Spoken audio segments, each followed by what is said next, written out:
Rental properties are huge investments, so keeping them in good condition is extremely important. One way that landlords achieve this is by conducting rental property inspections. A property inspection is typically routine and only serves to make sure that there's no excessive damage to the property. However, as a renter, you also have rights regarding property inspections.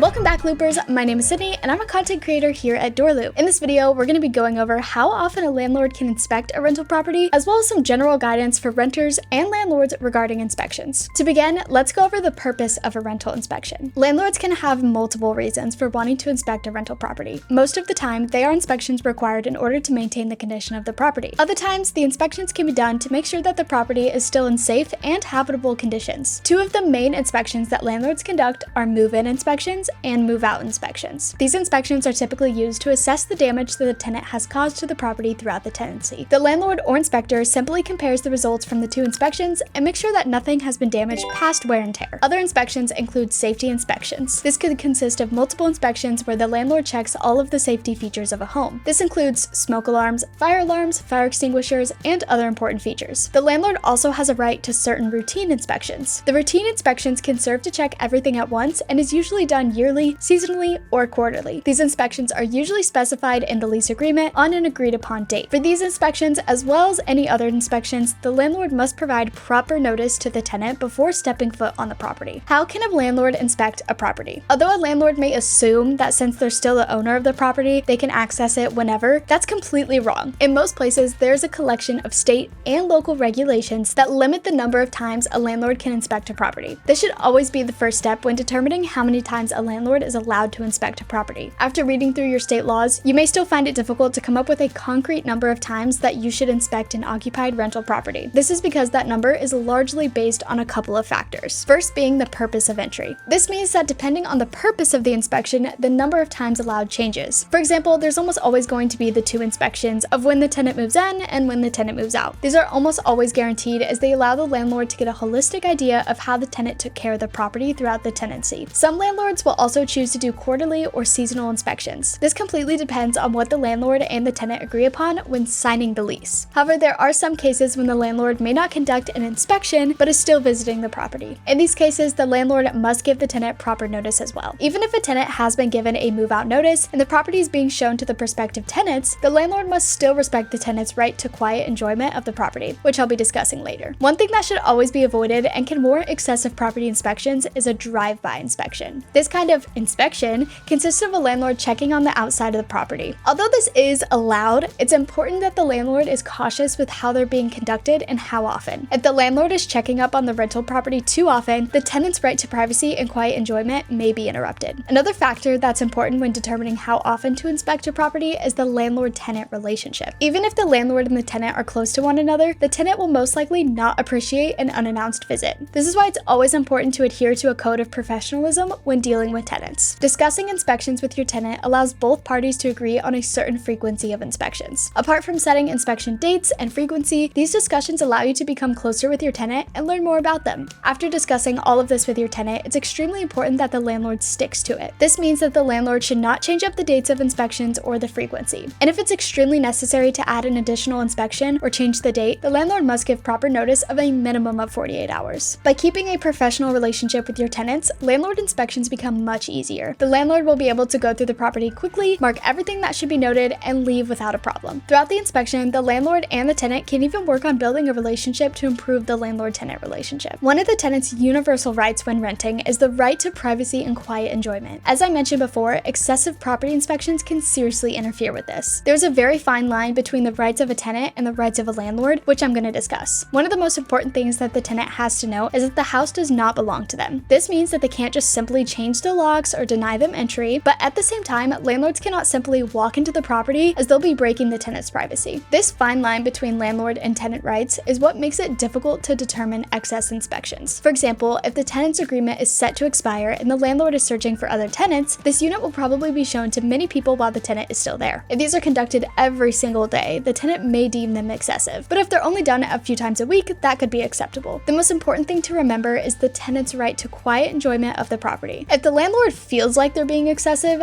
they probably are, and should reduce the number of inspections. It's very difficult to pinpoint an exact number of times a landlord can inspect a rental property. This is due to the number of laws and regulations that surround inspections. A general rule of thumb is to always remember to base your inspections on the local and state laws. After that, use your own judgment and the relationship between your tenant and yourself to determine how many inspections should be done on the rental property. That's it for this video. I hope it helped you out, and if it did, make sure to give it a thumbs up and subscribe for more property management content. You could also check out this playlist for more tips, and I will see you in the next one. Bye!